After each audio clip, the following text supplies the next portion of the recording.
Yeah, Nishant has said hi. Okay, okay. It's okay, Nishant.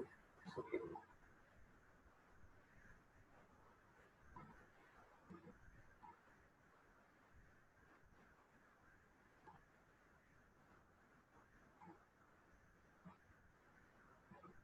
So number is 19 as of now. So less should be okay. They are going to join. We go. Let us start the class. Let me start sharing the screen.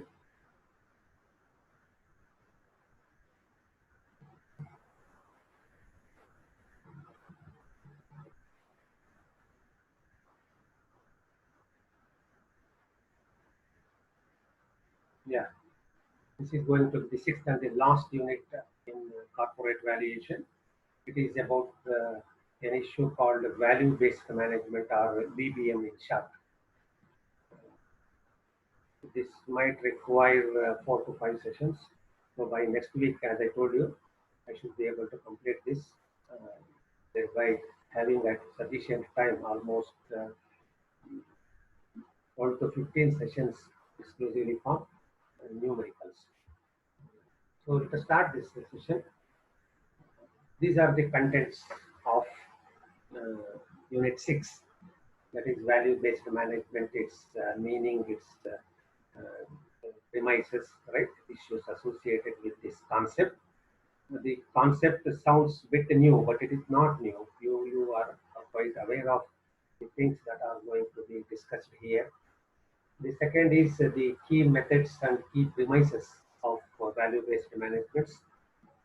What are the real methods being used in this concept, and what are the different premises or the situations of value-based management. Then we are going to study 5 important approaches to value-based management. This value-based management is going to be practiced by the organization on the basis of either one or more of these approaches.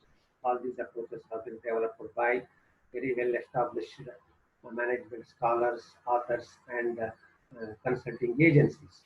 They are being used worldwide. So we are required to know these things. Probably a couple of you have already heard the McKinsey approach, and more importantly, BCG approach. You have definitely studied in strategic management. The same concept, probably slightly modified to suit our corporate valuation issue. That's what we are going to see.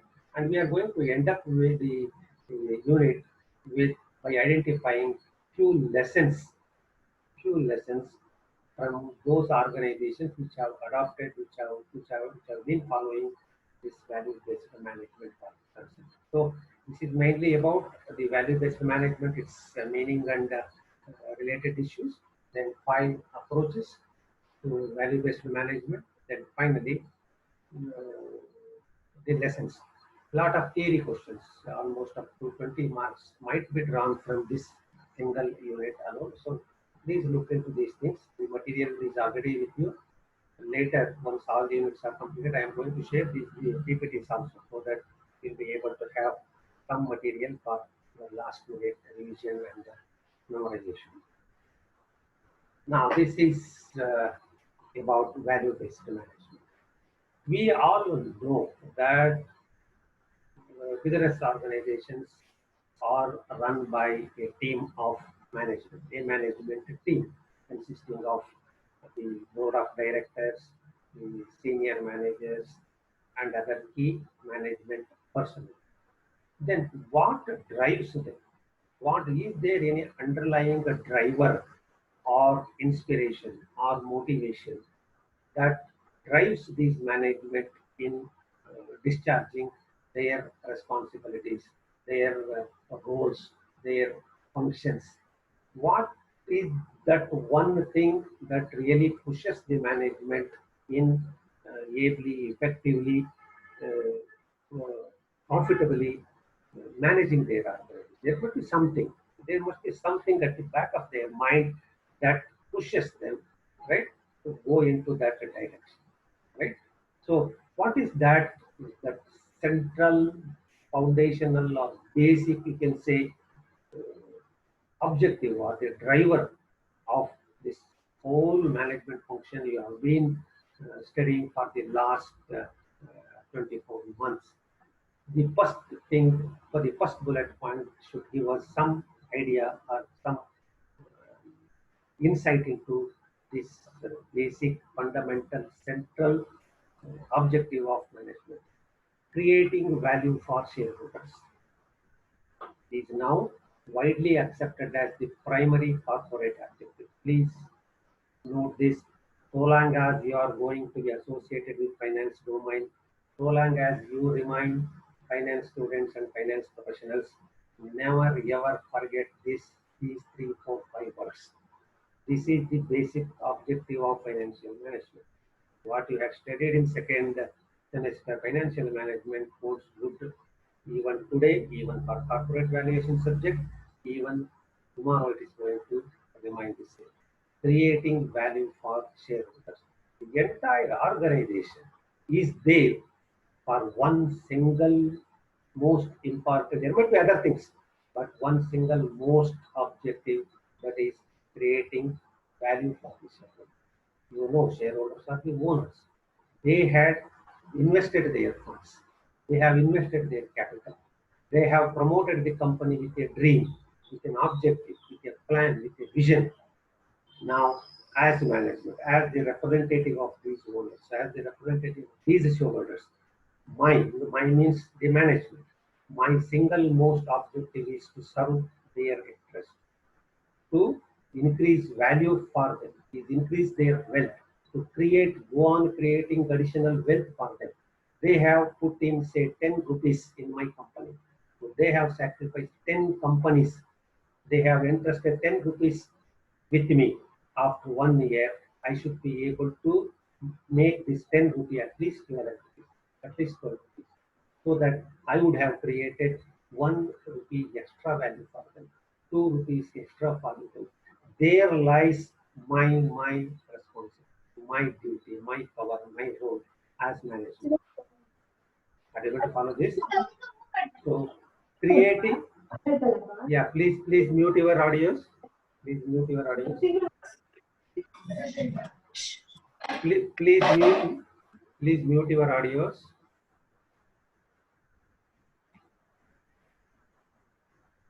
As of now, it is 24.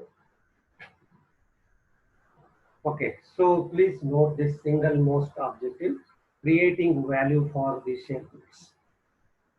That should be the single most objective of every organization, every management personnel associated with the organization. Whatever he or she does should be able to create some additional value, right, for the shareholder. I told you, you as a shareholder, you have put in or you have given me 10 rupees. Manage this with the direction to manage this. Now, at the end of the year, having used these 10 rupees, I should be able to show, sir, your 10 rupee has become 11 rupees. Your 10 rupee has become 12 rupees. That means by my expertise, by my dedication, by my commitment, by my hard work, my means the management and my team's hard work, I have been able to create 2 rupees extra for the shareholders' wealth is improved from 10 rupees to 12 rupees, or from 10 crores to 12 crores, or 100 crores to 120. Please note this. Never ever forget this. So long as you remain the finance professionals, finance students, finance management practitioners. Now, this being the primary corporate objective, creating value for shareholders being the primary corporate objective, to facilitate the realization of this objective, how to realize this objective, how to accomplish, how to achieve this objective, how to ensure that value is created for the shareholders, value is consistently created for the shareholders, right? Continuously created for the shareholders. What is being done is value-based management systems have been developed. There should be some management system which whose main focus, central focal is value creation for shareholders. There might be other management systems, right? Of improving the share price, improving the market share, improving sales, improving the profits, improving net worth. There might be other management systems, but one important management system has been developed over the last few decades, that is called value-based management system. So what we understand is value-based management system is a new management system, management philosophy, management approach, you can say, management methodology that has been developed to accomplish, to facilitate, to realize the objective of financial management, objective of corporate finance, objective of the organization, that is value creation for the shareholders. This value-based management is yet another, a new management approach, management philosophy, management methodology. That is what we need to understand. See the last bullet in this slide. Value-based management or VBM, I think VBM has been indicated in the subsequent slide as an abbreviation. Value-based management is the management approach, as I told you, it is an approach, right? It is a system, it is a methodology that ensures companies are run consistently on value, that is normally maximizing shareholder value. So this is an approach to paraphrase this one, leave on the same thing what we have seen in bullet number 2.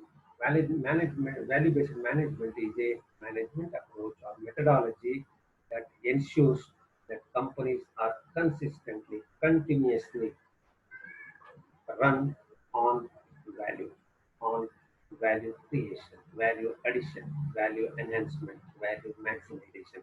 So value is the central issue, concept of value-based management. The entire thing the management does, everything the management does, every decision and every action management does or is required to do should center around this concept called value. Everything at the end of the day, every action of the management, every action, decision of the management, every policy, every program, every activity, everything should ultimately lead to creation of value for the shareholders. If your management and approach, your management methodology, your management style is built around this central object, we say your organization, your management is following what is called value-based management. So management based on value. Management based on value here, value don't go to its philosophical meaning. Here, though it is very, very extended meaning, we still confine our definition of value to shareholders' value, shareholders' wealth. It is not something philosophical, it is not something value of higher metaphysical or philosophical or religious. No, no, no. We are still with finance. We don't want to diverse finance. These are bloodline, life blood. So, BBM is management based on value creation for shareholders, or wealth creation for shareholders. Value here is equal to wealth. Hope you are able to follow this.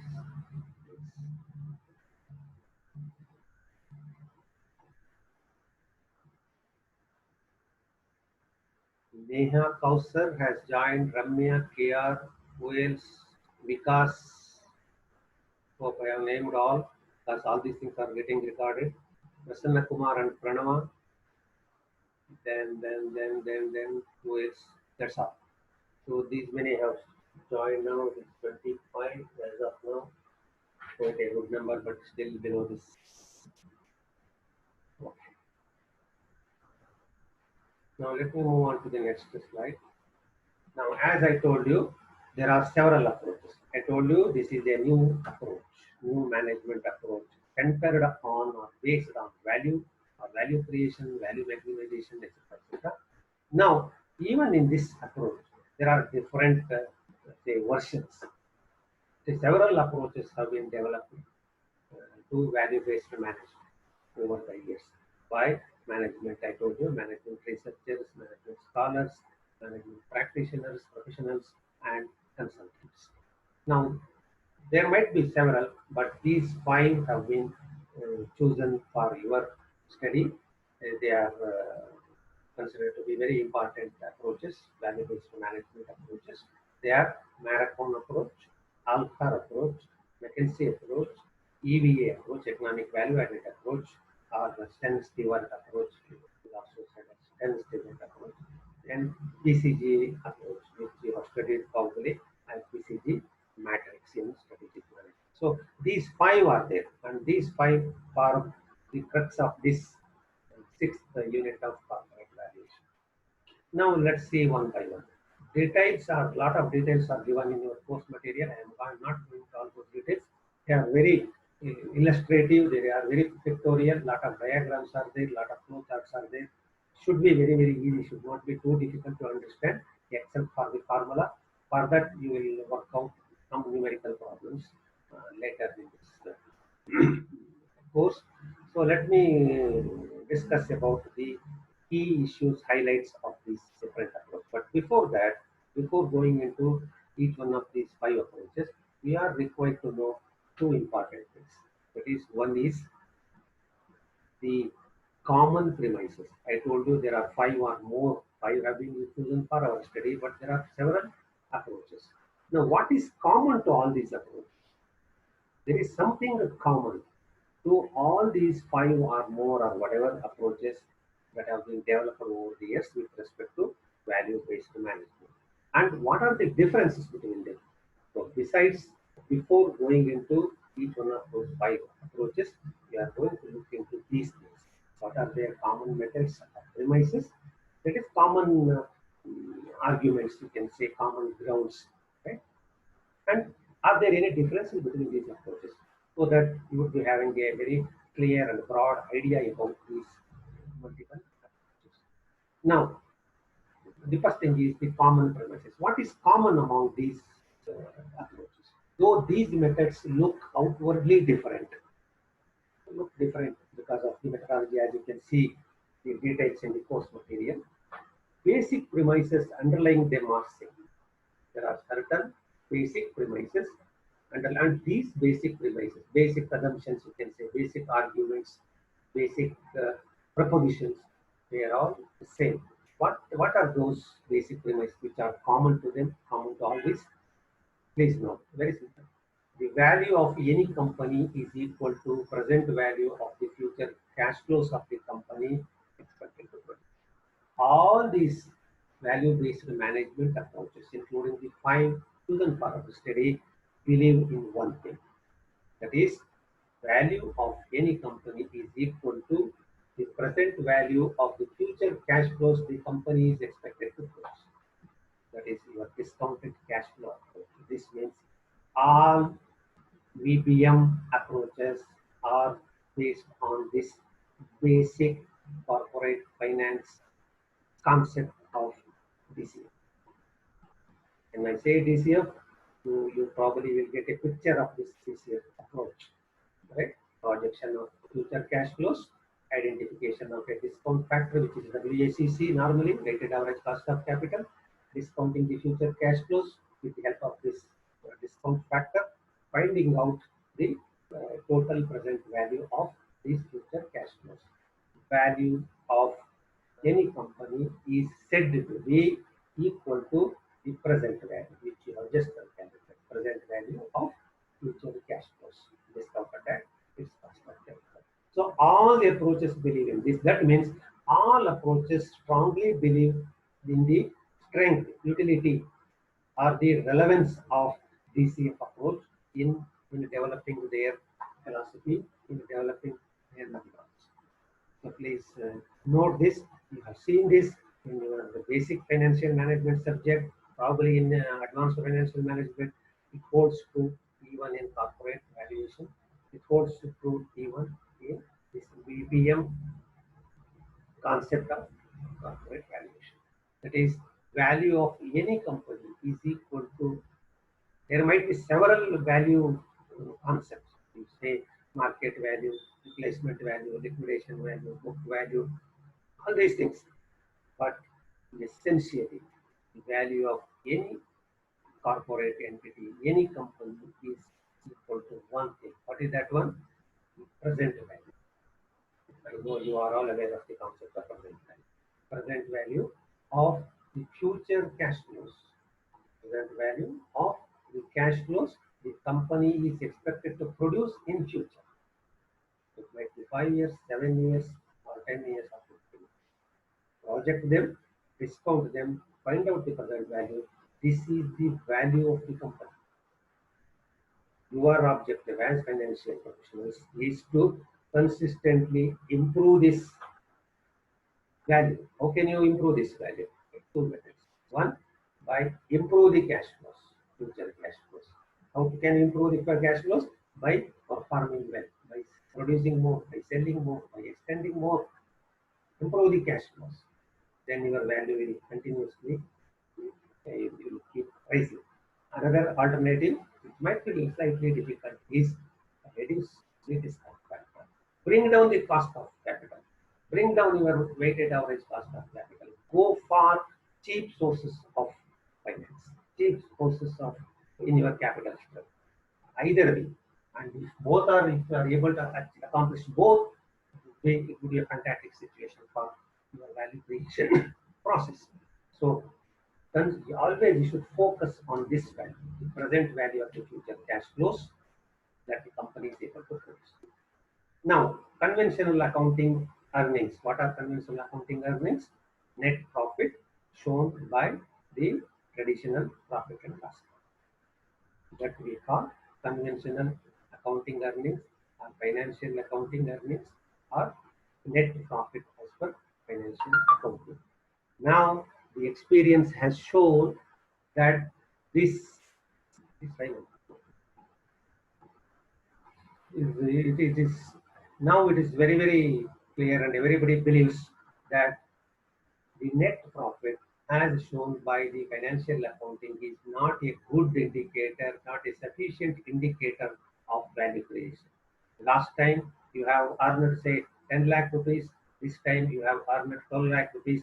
So I have created 2 lakhs rupees extra profit, 2 lakhs which goes to the shareholders. So shareholders wealth will be increased by 2 lakhs. You cannot assume. This is because the net profit as shown by the financial accounting or your traditional profit and loss account is not a good indicator of value creation.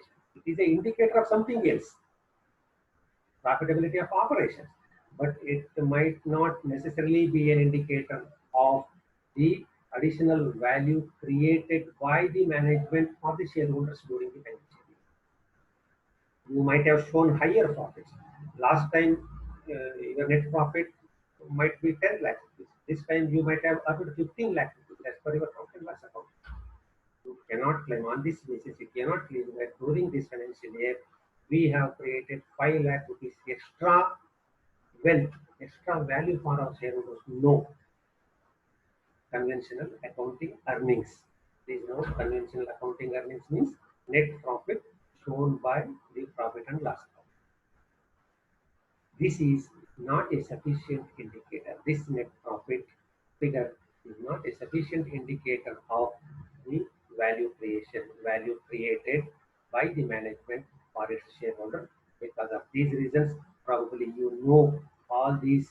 These are actually the limitations or deficiencies of financial accounting.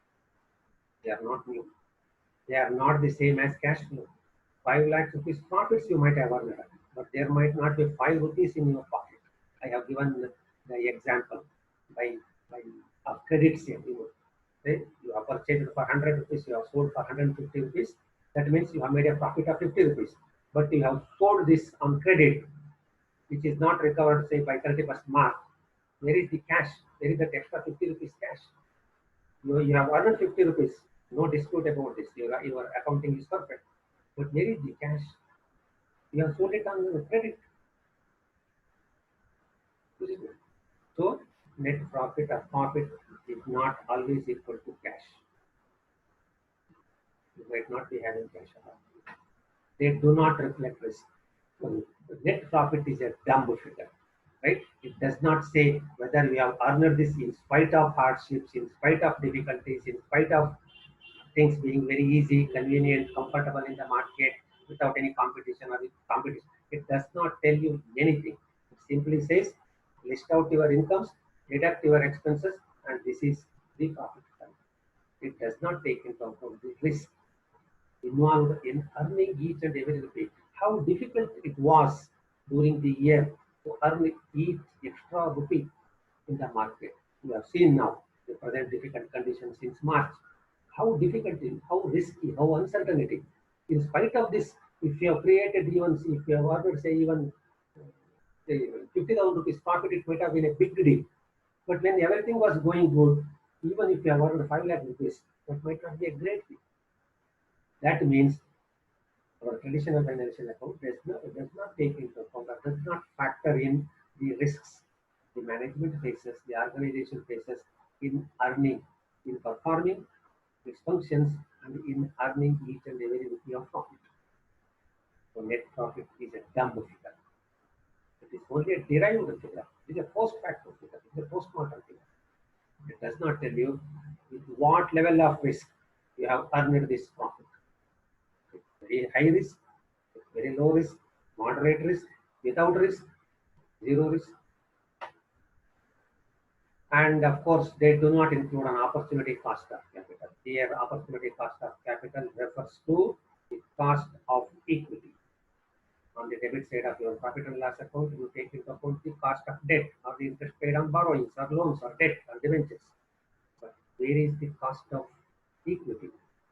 Even your invested capital. IC includes both capital contributed by the shareholders and the amount of funds supplied by the lenders or the debt. Both of them you have invested. With that you have performed, you have produced, you have sold, you have earned this profit. But have you made any provision for the cost of equity in the profit and loss account? Because you say it is owner's funds. But if the owners had not invested that much, what you would have done? You would have borrowed from outside, you would have paid interest.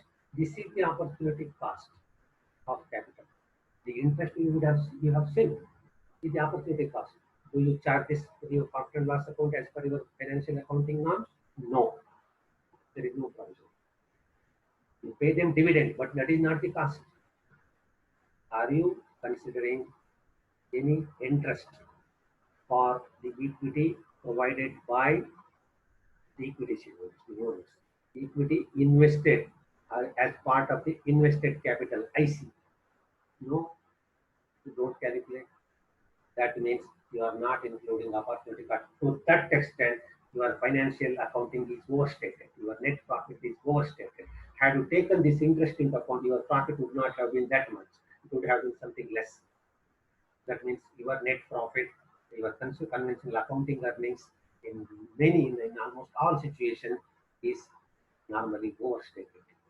So that is not a dependable figure, or it is not the same thing as value created for the share. We have not taken into account the interest which the shareholders would have earned elsewhere had they invested in a bank, kept this as a deposit in a bank instead of investing in your company. You might be giving dividends. That is a totally different thing. That opportunity cost which the shareholders would have otherwise earned by not investing in your company, you should have taken this into account while calculating net and profit. In financial accounting, in conventional financial accounting, there is no room for it. Conventional accounting practices don't allow this. To that extent, your net profit, your accounting earnings appear to be overstated, and they do not essentially reflect or indicate the value created for the shareholders. So there I am going to stop this. I shall take it up for the other two, very simple.